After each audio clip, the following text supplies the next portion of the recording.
જય માતાજી, જય હિન્દ। કે મિત્રો 26મી જાન્યુઆરી એટલે પ્રજાસત્તાક દિવસ અને 15મી ઓગસ્ટ જ્યારે આ 26મી જાન્યુઆરી કે 15મી ઓગસ્ટ આવે ત્યારે ઘરે ઘરે હે તિરંગ એમ કહેવાય કે દેશભક્તિના ગીતો વાગવા માંડે, ઘરે ઘરે હે તિરંગા ફહેરાવવામાં આવે, લહેરાવવામાં આવે અને દેશભક્તિની વાતો થશે આ 2-3 દિવસ। પણ મિત્રો આજે કદાચ આપણે આ દિવસો ઉજવી રહ્યા છીએ ને એની પાછળનું કારણ એ છે કે ઘણી જનેતાઓએ પોતાના લાડકવાયા દીકરાઓને હે યા માં ભોમ માટે થઈને આ દેશ માટે થઈ અને શહાદત એમ કહેવાય કે એ દીકરાઓએ વરી લીધી ના માયુએ એ દીકરાનું બલિદાન આપી દીધું હોય અને ઘણા દીકરાઓની માયુ હજુ આજે જે દીકરાઓ મરી ગયા એની કાંપીઓની રજ લુવા માટે થઈને આજે એની માયુ હજુ ચૂરતી હોય અને ત્યારે અમારા દાદ બાપુની એક સરસ મજાની રચના તમને સંભળાવી અને પછી એક નાનકડી વાત કહી અને ઝવેરચંદ મેઘાણીની રચના પણ તમને સંભળાવીશ। પણ એ દાદ બાપુ કે શું હોય આ દેશના દીકરાઓની માની હાલત કે રજ લુવાર જીવતી જેની આ ઝૂરતી જનેતાય રે, રજ લુવાર જીવતી જેની આ ઝૂરતી જનેતાય રે, એના લાડકવાયાની ખાંભિયું માથે, ઈ લાડકવાયાની ખાંભિયું માથે મોટા મહેલ ના ચણાઈ જાય રે, બગાડજે માતું તો કોઈની બાજી, આમ અધવચ્ચે કીર્તાર રે, બગાડજે માતું તો કોઈની બાજી। દાદ બાપુ એમ કે કોઈની બાજી હે તું અધવચ્ચે બગાડીશ નહીં અને એના લાડકવાયા દીકરાની કાંપીઓને એમ કહેવાય કે પાડીને કોઈ મહેલ ના ચણી રાખે એનું ધ્યાન રાખજે। અને તમને નાનકડો પ્રસંગ કહું કે એક શિક્ષક હે, ગુરુ હે, એમ કહેવાય કે માસ્ટર હે, વિદ્યાર્થીઓને પોતાના એમ કહેવાય સ્ટુડન્ટોને ભણાવતા હતા ને કીધું એક દીકરાને ઉભો કરીને કે બેટા બોલજો તિરંગામાં કેટલા રંગ હોય? અને ત્યારે દીકરો કે સાહેબ ગુરુ એમાં 5 રંગ હોય। અને ત્યારે માસ્ટર એમ કે બેટા મેં તને કેટલી વાર ભણાયું કે તિરંગામાં ફક્ત 4 જ કલર હોય, કયા કયા? કે પ્રથમ રંગ હે કેસરી, બીજા નંબરનો વચ્ચે જે મધ્યમાં રંગ હોય સફેદ અને નીચે જે છેલ્લો રંગ હે લીલો હોય અને અશોક ચક્ર હે એનો રંગ વાદળી હોય, માટે તિરંગામાં ફક્ત 4 રંગ હોય ને તું 5 કહેશ ને? ત્યારે દીકરો માનવા તૈયાર નહીં હોતો કે ના ગુરુ ના સાહેબ એની અંદર 5 રંગ હોય ને ત્યારે શિક્ષક એમ કહેતો બોલજો કયા 5 કલર? અને તે ક્યાં જોયો તો 5 રંગનો તિરંગો એ બતાય। અને ત્યારે એ છોકરો રડતી આંખે મિત્રો કહે મિત્રો વિચાર કરો કે આવા બલિદાનો આ દેશ માટે આપ્યા ને ત્યારે આપણે હે આવા એમ કહેવાય કે આયા ગીતો સાંભળી શકવી, આપણે તિરંગાને લહેરાઈ શકવી અને આપણે આ દિવસો હે ઉજવી શકવી। એ દીકરો સાહેબ એમ કે સાહેબ સાંભળો કે હું અને મારી બેન જ્યારે ફળિયાની અંદર રમતા હોય ત્યારે મારી માં ઘણીવાર મને એમ કે બેટા તારો જન્મ થયો ને ત્યારથી માંડીને આજ સુધી તારો બાપ ઈ આવ્યો નહીં, મિલિટરીમાં એમ કહેવાય ફોજમાં ભરતી હે અને તારો બાપ એમ કહેતો હોય, મારી માં એમ કે તારો બાપુજી જીદી આવશે ને બેટા તેથી તારા માટે થઈ અને ઘણા બધા રમકડા લાવશે। અને એ દીકરો અને બેન હે એમ કહેવાય કે હરખમાં એ રમતા હોય અને એક દિવસનો બરોબર સાહેબ દિવસ આવ્યો અને એ મિલિટરીની એમ કહેવાય કે 3-4 ગાડીઓ આવી, એમાંથી એક ગાડીમાંથી એ 7-8 જવાનો નીચે ઉતરી અને એક કેફીને એક બોક્સ લઈ અને મારા ફળિયામાં મૂક્યું ને સાહેબ, ત્યારે મારી અને મારી બેનની એમ કહેવાય કે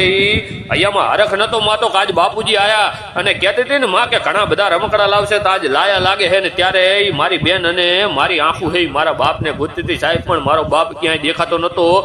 પણ અમને હરખ એ વાતનો હતો કે આજ રમકડા તો મોકલ્યા, કાલ મારો બાપ પણ આવશે। અને એ બોક્સને સાહેબ એ કેફીનને જ્યારે ખોલવામાં આવ્યું ને ત્યારે તમે જે કીધા ને 4 રંગ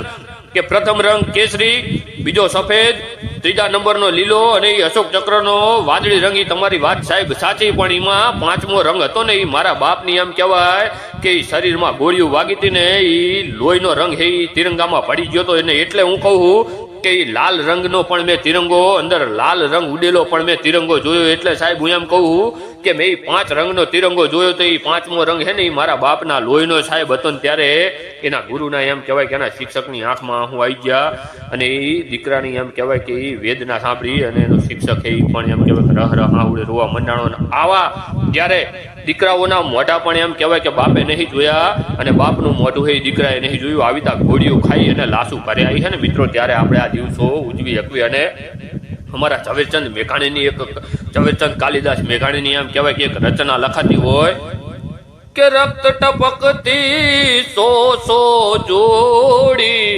સમરાંગણથી આવે સમરાંગણથી આવે કે કેસર વર્ણી ઈ સમર સેવિકા કોમલ સેજ બિછાવે કે ઘાયલ મરતા મરતા રે માતની આઝાદી ગાવે કે ઘાયલ મરતા મરતા રે માતની આઝાદી ગાવે. અને એ વીરવર પુરુષો જેને દેશ માટે બલિદાન આપ્યું એને કશું જોતું નહીં આ દુનિયામાં, પણ ફક્ત શું વાતનું ધ્યાન રાખવાનું હે કે એની ભસ્માંકિત ભૂમિ પર ચણજો આરસ ખાભી ખાભી, ચણજો આરસ ખાભી. ઈ પથ્થર પર કોતરસો માં, ઈ પથ્થર પર કોતરસો માં કોઈ કવિતા લાંબી કે લખજો, ખાખ પડી આહી કોઈના લાડકવાયાની કે લખજો, ખાખ પડી આહી કોઈના લાડકવાયાની. આ દેશ માટે થઈ અને કોકના લાડક વયાની અહીં એમ કહેવાય કે ખાખ પડી છે એટલું ખાલી લખી નાખજો ને એ વીરવર પુરુષો. પણ ત્યારે અને છેલ્લે કે जिंदा रहने के मौसम बहुत है मगर जान देने की रुत रोज आती नहीं. जिंदा रहने के मौसम बहुत है मगर जान देने की रुत रोज आती नहीं. हुस्न और इश्क रुसवा को दोनों करे, वो जवानी जो खूह में नहाती नहीं. ये धरती बनी है दुल्हन साथियों, अब तुम्हारे हवाले वतन साथियों. कर चले हम फिदा जानो तन साथियों, अब तुम्हारे हवाले वतन साथियों. जय भारत.